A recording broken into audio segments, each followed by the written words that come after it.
Look, look, got a cue. Now, if you remember this time in my life, I actually have two cues in the mail at the same time. This one should be a McDermott D12 I bought off eBay. The other one is a Caramelli that I won, and it was supposed to be here at 3 o'clock yesterday, but the website says it's still in Massachusetts. We'll see. You remember this, but the first real cue I ever had in my life was one of these McDermott D12s. I'd been shooting with a Schmelke. That was only like 60 bucks or whatever, so it doesn't count as real. And it broke just below the joint. And my buddy Tim bought me, that day we went to Big John's and he bought me a McDermott D12. This is a used cue, of course, and it should have a linen wrap on it, nylon or whatever they used. So it'll almost certainly have to be redone. But I wanted to look and see, you know, how used it is. You know, this is the cue, and yeah, this, man, it brings back some memories, you know what? I am not 100% sure whether my points were darker than the non-points or whatever. This is probably the way it looked. It's cold because it was sitting outside. I wasn't expecting to get it today. Definitely could use a refinish. It doesn't look like there's any major, you know, like nicks or gouges or anything taken out of it. And it needs the bore side wrap, because although this wrap seems to be holding up pretty well, I just don't like it anymore. And I may be able to clean this. I will probably try to see if I can do anything as far as cleaning this. I really kind of doubt it though. Probably be best off to just ship it to McDermott and have them redo it.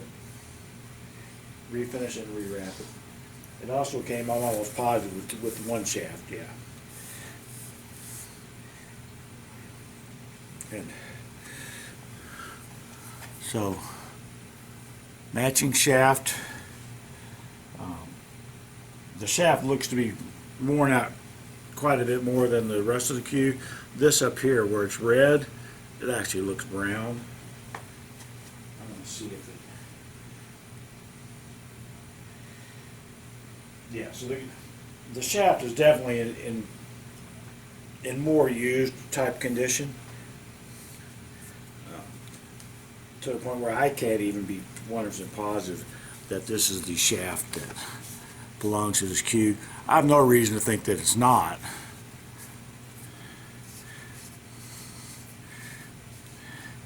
So it goes together nice and tight.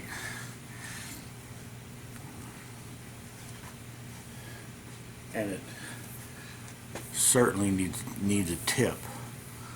Now the ferrule looks okay. The shaft could clean up this refinish thing.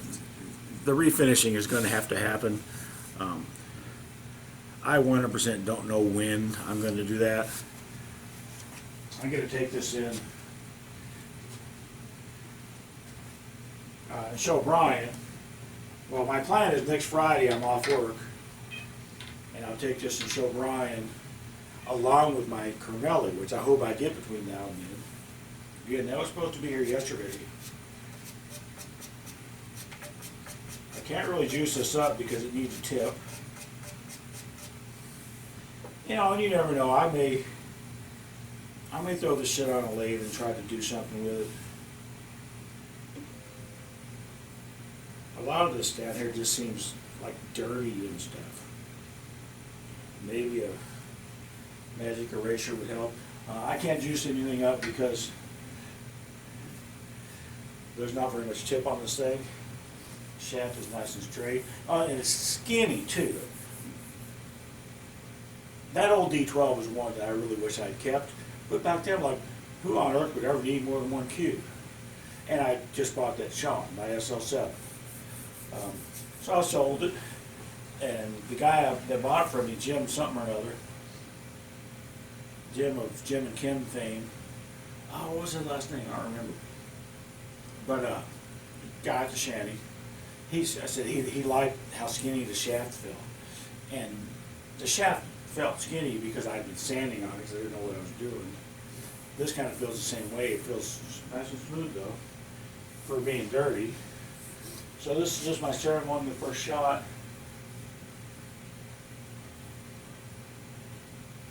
And it's not like I have a memory of what 30 years ago felt like on a cue, okay?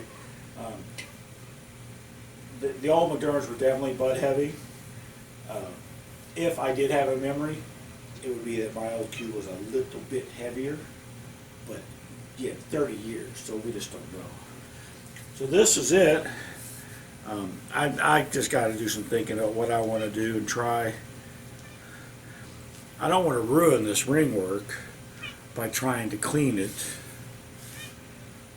when I could just ship it off. There's all varnish on top of it. Varnish or whatever it is, which really makes me wonder how this looks so faded and stuff. Is it just dirty? Can I just clean it? It looks like there's stuff on the butt cap. Not that I don't even know if you can pick any of this up, but it looks like there's stuff on the butt cap. Not that it's gouged or whatever, but that could very well just be that varnish or whatever we're talking about. It's just worn off in so many places. Don't know. We'll find out. So this is my newest edition, my D12. Pretty cool. Okay, so now it's some bullshit day in June 2021. I got my D12 back. So this is just going to be tacked on to the end of I guess, the footage you just saw. This was shipped in February, and I just got it back. I think it's about the 16th of June.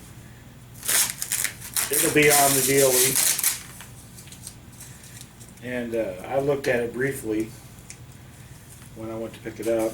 It got shipped back to Brian. Well, I dropped it off at Brian's because he was going to also replace the ferrule. But it looks like Rick Filippi went ahead and replaced the ferrule while he had it. So Brian didn't really make any money off this, and I told him I feel bad.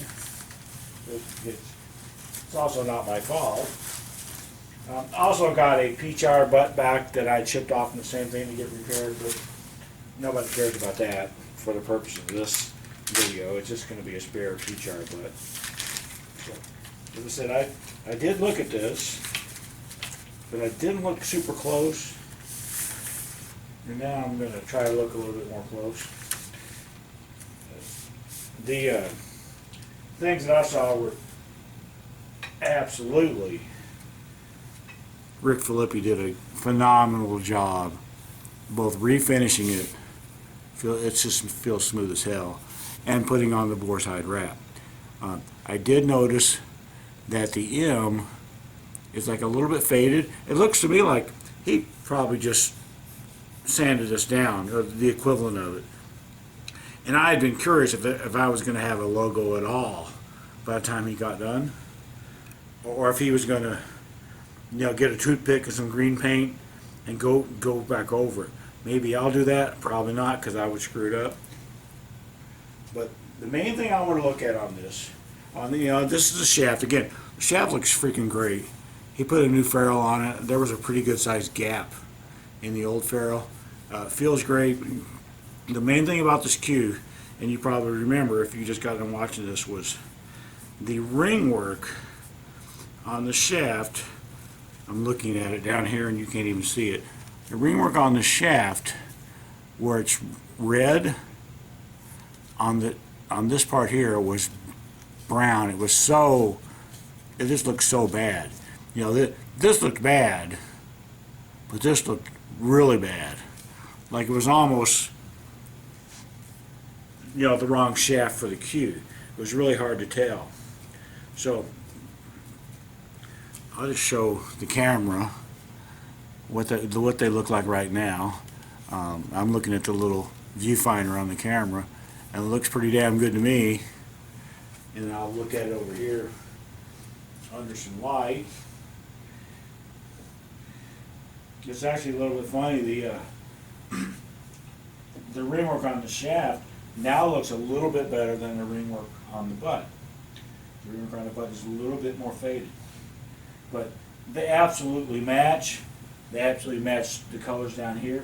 Now, my memory of the D12 that I used to have a billion years ago was that these reds were much deeper reds, but this cue is 30, 35 years old, and everything matches now. So I am excited about this cue. The other thing that I'm not as excited about, as I said, I'm not as excited about the fact that this logo is a little bit faded. Where's it at? There it is. You can't even see it. I don't care about that. If I wanted to try to find something that I, was a little bit disappointed in, it would be that. The other one is, Brian Roberts was going to put a new ferrule on, and he was going to put on a LePro tip. Not because I'm the biggest LePro guy in the world or whatever, but because back then that's what I shot with. I shot with the McDermott D12 with a LePro tip, and I was thinking, I'll just go total old school with this. This is a nostalgia purchase for me, okay? I don't expect this to be my new main cue or anything at all like that. It's just going to go on the wall with my other cues. But I thought it would be cool, as long as I was being all nostalgic, put a LePro tip on it. I don't think I ever shot with an Elkmaster on the McDermott. I think the Elkmaster was like in the Schmilky days and things like that. I think with this, it was the LePro. Morys and Kamuis and all that, those hadn't been invented yet. So, anyway, what I was getting at was, because Rick Filippi replaced the joint, or replaced the ferrule, he went ahead and put a tip on it, and he put a triangle tip on it. I don't have anything against triangle tips. I don't know anything about triangle tips, because I don't believe I've ever shot with one in my life. I may very well decide that this tip doesn't play very well, or that it needs to be replaced almost already because I like a thicker tip, or that it's not as nostalgic as I wanted to be. I may take this off and put a LePro on, is what I'm getting at. I have LePros. I may do that. I may not. It kind of depends. I'm excited right now. I would be more excited if I had a LePro on this stick. How's that sound?